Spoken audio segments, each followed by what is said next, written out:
Yes, and welcome back to a brand new episode of Quickies. It's been a while, hasn't it? So I figured, better chuck one of these in. Got a lot of other films on the go, so this is why I haven't done many of these, because I've been doing films, really, hasn't it? So rather than doing the Quickies, I was kind of doing them in between when other people couldn't come, but I'm doing a lot more solo stuff now, so these Quickies are a little bit less, but yeah, I've seen some films, didn't do for Diddle Spuds and whatnot, so let's speak about them. Check out my Rumble account. There's a few extra specials on there that you can't get on YouTube. But other than that, let's get into it. First movie that came out actually last year, 2022, quite a known one, was called Barbarian. Figured go on then, let's give this one a go. It's got pretty good reviews, isn't it, and whatnot. Um, what to say about this? Really well filmed. Right, my opinion on it felt like two films in one, right? Because I don't want to give nothing away. But that Bill Skarsgård, right? Something happens with his character, right? And it literally cuts to Justin Long in a car, right? And the whole vibe and everything feels different. You're like, wait there, have I got a weird copy? Is this a different film? What the fuck's going on? It's strange, right? It gets a completely different vibe, which says it well because it's doing really good up until that point, and then goes downhill kind of thing. Like, I mean? It's not Justin Long's fault or nothing. His character was actually, I liked his character in it, to be honest. But yeah, they just started going really silly. It was like how it started and the way it was going. It's like, yeah, I like this, like very creepy vibe, and then it just goes off the rails, but not in a good way. So Barbarian, I'll give it dud, unfortunately, just because of how it went, but it did have great potential. I was really enjoying it up until it went a bit off the rails in the bad way. Um, Next movie came out same year, 2022. I was sure this film came out before that, because I was like, I swear I've seen this film before, but I realised it was a film similar to this, or a similar present like story. But this one is called Shadow Master. So some dude, like, he basically gets slain, like, killed by a bunch of criminals. He gets reborn, and he's got his like animal like instincts, powers, and he becomes like a super hardcore, like, fucking fighter, and he's kind of getting revenge on all these thugs of the city. Really, there's some supernatural elements in there where he's like, that's how he's so strong and stuff. But it's got very on-backy vibes, if you like on-back and stuff. Some very good fight scenes. My criticism with this would be there are some scenes where he gets bitched up a lot, and you're like, "What? Why are you getting bitched up when you're that fucking hard?" It takes him a while to really, really get good. But yeah, when he is, he's whipping fucking ass, like, and it is good. Not as good as on back by all means, but I compare it to that just because it had a similar vibe. But yeah, this one, I'll give it a dud. Sorry, a spud. Sorry, not dud. What am I talking about? I give this one a spud. Um, yeah, this was actually quite a fun one. This was, again, not as good as On Back, so don't go in there with the expectations of On Back. But if you like them kind of films, pretty well done. You know what I mean? I've seen a lot worse, and I did enjoy it, to be honest with you. In 2017, there was another horror film that came out called Death House. Now, this has got an array of characters. It's got like Bill Moseley, Sid Haig, um, the dude who played fucking Jason in there. It's got like Tony Todd in there, Kane Hodder. So obviously you're like, yeah. But a lot of their cameos are them sitting with a green screen behind them being interviewed a lot of the time and stuff like that. You know what I mean? A lot of this is like green screeny shit. They're in a prison, but it's not really a prison. And like, they're doing experiments on them, but it turned out to be monsters. Sound like a great idea. But the truth is, the only really decent scenes are like really right at the end when it all goes haywire. There's like a kind of like, which you might have seen in the trailer or on the cover, like a skeleton, like a rah. But I remember like I think it's like the last 10 minutes all that happens. Otherwise, it's really shit and drags, and it's just a wank film really. So I give this one the dud. Um, you know what I mean? It was a miss sell, complete miss sell. So it is what it is. Let's go to a classic then. In 1985, The Step. Probably know about this if you're into these kind of movies. If you haven't seen this, or you passed it, or you don't remember it, go back and watch it. Fantastic. Um, yeah, it's like very much like the Blob in a way, but like the 80s version of the Blob. It's like a lot more fucking mad and gorier than you think, but it's silly gore. You can laugh at it, but it does go out there with some of the gore. And like they just eat an ice cream, and it just basically like fucking infects you and just mulches you up and stuff like that. You know what I mean? Yeah, it was a good film. Like, you know what I mean? It's weird because like you could watch this as a kid and enjoy it. Like, you know what I mean? Even though there are some gore scenes, they're not over the top. They're comical, if you know what I mean. Yeah, this was a good one, a good classic for the reason. Very silly, self-aware, but yeah, this one will definitely get the spud. it was a great one, fair play.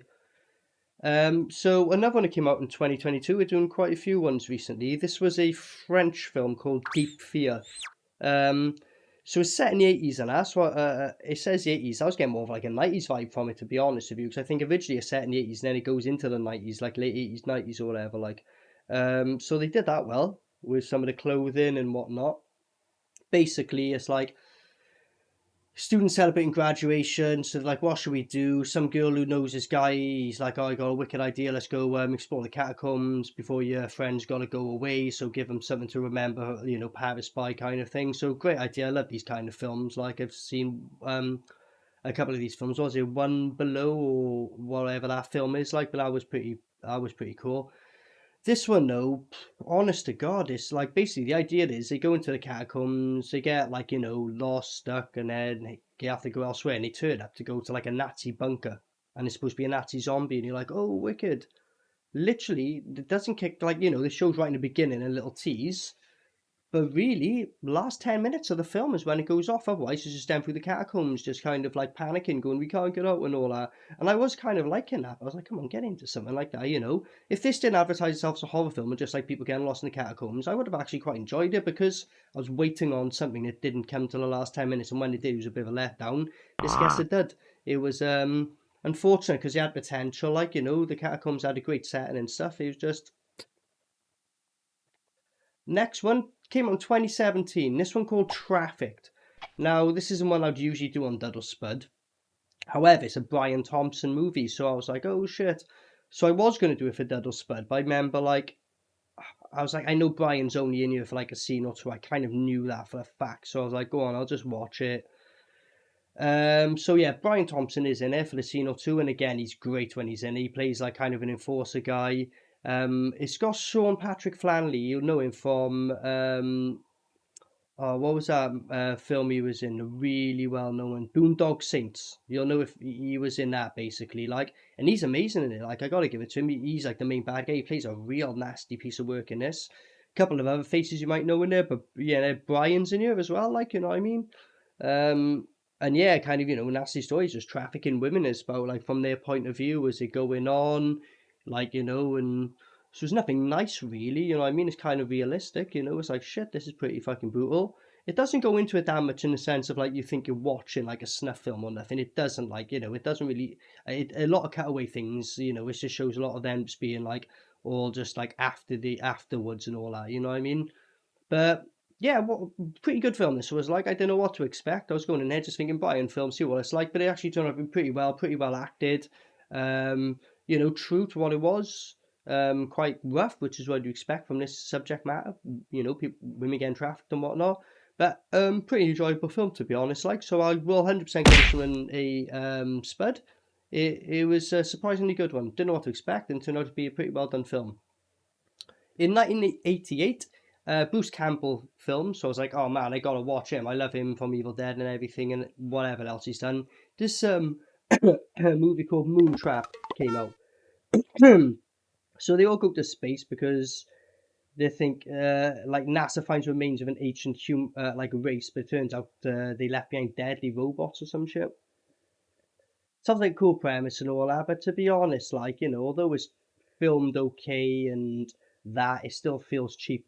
You know what I mean? It was just Bruce Campbell filmed one of his earlier works and that, like, but I won't say too much about it. It was just a bit of a meh. It wasn't terrible, but I will give it a dud because I can't really justify a spud, so I won't really say too much about that. If you like it, cool, you might, but so, two movies back to back. I watched this year. I thought I would have saw this when it came out. I didn't. If you know Jackass, what's the gentleman's name? Dave England. If you know him, he done a few stunts with Jackass.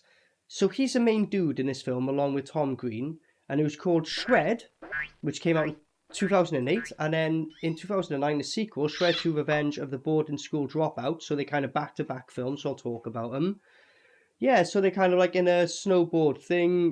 Dave England and his mate, like, you know, they're just older people, losers, fuck all going on in life. They used to be pro snowboarders. One has an accident and he couldn't continue it, like, you know, but their legacy is get going old now. A few people know of them, but they're like washed up.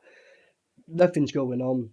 with their life, and then they get inspired. Well, I say get inspired. I think they got to get money or something, and then they end up going, right, we're gonna, go and like coach a team, enter some competitions and that kind of thing. Like, you know what I mean? So stories here. The first one is like very improvised. Like the whole film, it felt like there wasn't a script. They said, here's a rough idea. You know what I mean? A lot of it seemed very first takey.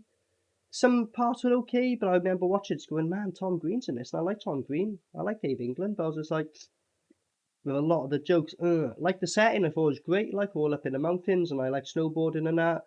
I was very like, However, the second one, like, which is weird because you rarely say this, was actually better. It was. It was like only a year later, but they went like, fuck the whole improvisation thing. We're writing stuff. It felt written. Nothing felt improvised. It felt like they actually wrote the script and they followed it. Like, you know what I mean? So it was a bit more like a movie, it felt. Kind of follows on from the events of the first one. Tom Green's a twat still, like he is in the first one, to Dave England and trying to fuck everything up for him. I won't say too much more about it. It just continues on from that. Really, it's pretty much a direct sequel. Like happens very like I think it's like one season after the events of the first one. Like, you know what I mean? So yeah, the second one was a lot better. But however, I can't recommend them. So unfortunately, as much as I wanted to like these, I tried to like them, but I have to give them a dud because they just didn't do well in time. Maybe back in the day I would have laughed at them. 2008, 2009. Even then I probably would have been like, you know what I mean? The humour didn't age well, like I'd say overall. Shame, because I like the concept. So next one, a movie came out in 2020. This was a great one. This was called Vicious Fun. Some dude, he's working for like a magazine or a news thing, and he writes articles, if I remember right. Mad thing happens. He's like kind of interested in serial killers. He's convinced one guy's it. He follows him to a bar. Basically, the guy's like, "What are you doing? I know you've been following me. Have a drink with me." And he ends up having a drink with him and talking to him briefly. And he gets fucking drunk in this bar. He's like all passed out in the toilet. He wakes up hours later, and then the bar's all shut down. What you don't know is this bar's been closed down. It's like kind of like a meeting, like, AA, an alcohol anonymous meeting. It's like APA for serial killers. So he turns up like fucking from a toilet or whatever, and he's like, "What the fuck?" And he sees like the whole group. Then he sees the guy speaking to him. He's like, "Oh yeah, I thought you were fucking here for the reason. You're the Phil guy, and who we're waiting on, the other serial killer guy." And he's like, what? Yeah, sure." And it's just funny because he's like turning up to this meeting with all these serial killers and he's openly speaking about, you know, how they like killing people, but they know it's wrong. It's very funny, like very comedy based. But he's just there like, shit, like kind of like, fuck, what am I doing here? It's just very silly as well. And obviously, it kind of all goes to shit, doesn't it? So they obviously know, you're not him. And they all just kind of go for him in the rest of the film. He's just kind of trying to get away from him and stuff. But yeah, this one was a really fun film. It was just very self-aware, very silly, just fun. Just a very fun film. You can put it on, leave your brain at the door and have a laugh. Even if you're not a horror film, you'll still like it because it's very funny.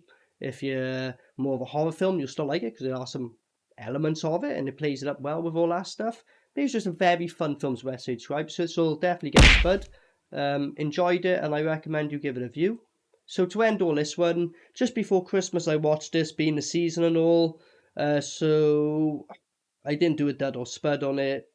Maybe could have got away with doing a dud or spud on it. Might have worked, but yeah, whatever. Came out in 2017, called The Terror of Hallow's Eve. Started off really good, like the vibe, 80s vibe and that. The kid was actually played a weirdo very well, filmed very well. Starts off really well and really getting into it. But again, he was just like a bit like the Barbarian. He was like halfway through the film. I was like, yeah, I'm kind of liking it. And then when the main story happens, when he gets this monster thing to come and beat up get the bullies, I don't know, it just incorporates too much CGI. It starts looking shitter, and it's like, oh, you're taking me out of the 80s vibe here that you had going.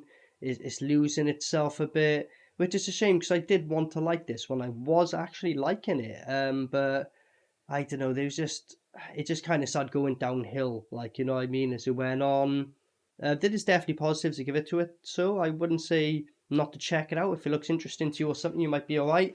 The monster guy was very shitty, but the kid, he was alright. Some people might find him annoying, but I thought for the character he's supposed to be playing, he did it pretty well. It's a bit of a shame though. Again, on the line, I wanted to like it, but I have to be honest and just give it a dud. Just like, so it's not a terrible film. It was like, it started losing me. That was all it was. But yeah, anyway, I won't say much more. Look out for a load more episodes to come, and hopefully I'll do another quickies down the line and let you know. Thanks for joining. As always, I've been Maniacal Mac. Peace out. Maniacal Mac.